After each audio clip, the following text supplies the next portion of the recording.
আমি অসম পুলিচৰ ৰিটেন এক্সামৰ কাৰণে যিখিনি ইম্পৰ্টেণ্ট টপিক সেই ইম্পৰ্টেণ্ট টপিকখিনি ডিছকাশ্যন কৰি আছিলোঁ আৰু আপোনালোকে বহুতে মোক কৈ আছিল এপিআৰৰ চিলেবাছৰ সম্পৰ্কে এটা ভিডিঅ' দিবলৈ তো আজি ইয়াতে আমি এপিআৰৰ চিলেবাছৰ বিষয়ে ভিডিঅ' আনিছোঁ ঠিক আছে এই ভিডিঅ'টোতে আমি এপিআৰৰ চিলেবাছৰ বিষয়ে কথা পাতিম কোনো অন্য কথা নাপাতো তো বেছি দেৰি নকৰি ডাইৰেক্ট চিলেবাছলৈ গুচি যাওঁ তো প্ৰথম কথা আপোনালোকৰ যিটো এপিআৰৰ চিলেবাছ সেই চিলেবাছটো কোৱাৰ আগতে মই আপোনালোকক কৈ দিছোঁ আপোনালোকৰ টোটেল মাৰ্ক থাকিব 50 মাৰ্কছ আৰু কুৱেশ্যন কিমান থাকিব 100 অৰ্থাৎ 100টা প্ৰশ্ন থাকিব আপোনালোকৰ আৰু নম্বৰ থাকিব 50 নম্বৰ মানে আপোনালোকে যদি এটা শুদ্ধ কৰে তেনেহ'লে আধা নম্বৰ পাব হাফ পাব অৰ্থাৎ দুটা শুদ্ধ যদি কৰে 1 নম্বৰ পাব ঠিক আছে আৰু আপোনালোকৰ ইয়াতে কোনো নিগেটিভ মাৰ্ক নাথাকে এইটো আপোনালোকৰ সুবিধা তেনেহ'লে গম পালোঁ আমি কুৱেশ্যন থাকিব 100টা আৰু মাৰ্ক 50 নম্বৰ তো আমি তেনেহ'লে ডাইৰেক্ট সাবজেক্টলৈ গুচি যাওঁ আপোনালোকৰ সাবজেক্ট থাকিব কেইটা 5টা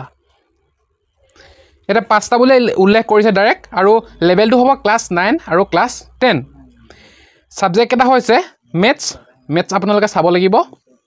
নেক্সট ইংলিছ চাব লাগিব আপোনালোকে আৰু ইয়াতে দিছে কি logical reasoning and mental ability মানে ৰিজনিং আছে আপোনালোকৰ আৰু বিশেষকৈ উল্লেখ কৰি দিছে Assam history geography polity and economy এই 4টা সাবজেক্ট উল্লেখ কৰি দিছে আৰু general awareness general knowledge and current affair এই 5টা টপিকত আপোনালোকক ভাগ কৰি দিছে আৰু এই টপিককেইটা আপোনালোকে চাব লাগিব মই আকৌ প্ৰথমবাৰ কৈ দিছোঁ আপোনালোকৰ মেথছ থাকিব ইংলিছ থাকিব ৰিজনিং থাকিব Assam history geography polity and economy আপোনালোকক একদম উল্লেখ কৰি দিছে আসাম হিষ্ট্ৰী বুলি ঠিক আছে Assam history geography polity and economy general awareness general knowledge and current affair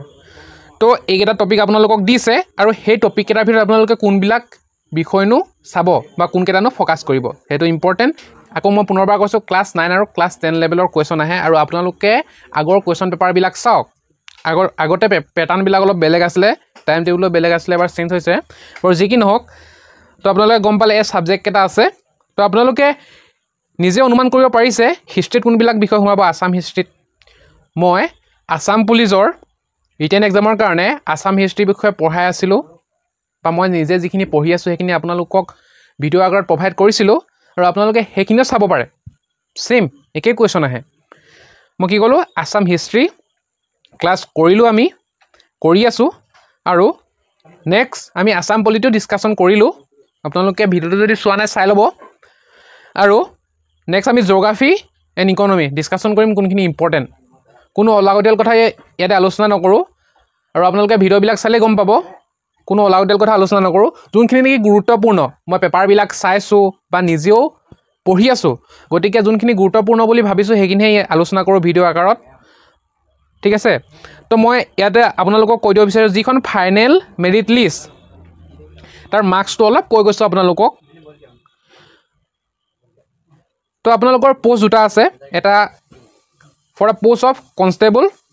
of police এপিআৰৰ কথা কৈছে কনষ্টেবল যোনখিনি আছে সেইটো এটা আৰু নেক্সট যোনটো ড্ৰাইভাৰ সেইটো এটা তো যিটো জেনেৰেল কনষ্টেবল পোষ্ট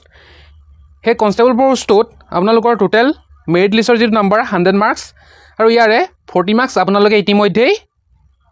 PET দিলে অৰ্থাৎ ফিজিকেল এফিচিয়েঞ্চি টেষ্ট দিলে আপোনালোকে দৌৰ জাপ বা যিয়ে কৰিলে 40 মাৰ্কছৰ দিলে নেক্সট আপোনালোকৰ ৰিটেন টেষ্ট 50 মাৰ্কছৰ আছে আৰু NCC চাৰ্টিফিকেটৰ কাৰণে আপোনালোকৰ এক্সট্ৰাকৈ 5 মাৰ্কছ আছে এতিয়া NCC চাৰ্টিফিকেটৰ ক্ষেত্ৰত যাৰ NCC A চাৰ্টিফিকেট আছে সি পাব 2 নম্বৰ যাৰ B চাৰ্টিফিকেট আছে সি পাব 3 নম্বৰ আৰু যাৰ C চাৰ্টিফিকেট আছে সি পাব 5 নম্বৰ যাৰ NCC আছে তেওঁলোকৰ সুবিধা হ'ব নেক্সট অৰেল বা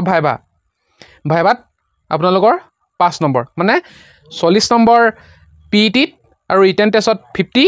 90 হৈ গ'ল NCC 5 আৰু ভাইভাত 5 অৰ্থাৎ আপোনালোকৰ 100 মাৰ্কছ হৈ গ'ল যিটো জেনেৰেল কনষ্টেবল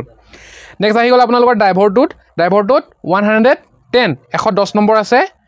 ইয়াতে সব একেই ৰানিঙত 40 মাৰ্কছ আছে আপোনালোকে জানেই নেক্সট ৰিটেন টেষ্টত ছেম 50 মাৰ্কছ NCCত 5 মাৰ্কছ অৰেল আৰু ভাইভাত 5 মাৰ্কছ এণ্ড এক্সট্ৰাকৈ স্কিল টেষ্ট ড্ৰাইভিং স্কিল টেষ্টত আপোনালোকৰ 10 নম্বৰ আছে তো ইয়াতে আপোনালোকৰ 110 হৈ যায় ঠিক আছে তো মই কৈছোঁ পুনৰবাৰ সিলেবাছৰ সম্পৰ্কে আমি যিখিনি কথা পাতিছোঁ সেই সকলো সিলেবাস আমি কভাৰ কৰি আছোঁ আসাম পুলিচৰ যেটো স্পেশাল ক্লাস মই নিজে যিখিনি পঢ়িছোঁ সেইখিনি আগবঢ়াই আছোঁ আৰু আপোনালোকে ভিডিও কেটা চাওক বুজি পাব কোনো অন্য বিষয় চোৱাৰ প্ৰয়োজনেই নাই ঠিক আছে তো বেছি টেনচন নলব ভিডিও কেটা চাওক আৰু নিজে বুজি পাব সহজকৈ বুজাৰ সুবিধা হোৱাকৈ মই ভিডিও বিলাক আগবঢ়াইছোঁ ঠিক আছে আপোনালোকে প্ৰিপাৰেচন ভালকৈ কৰক ধন্যবাদ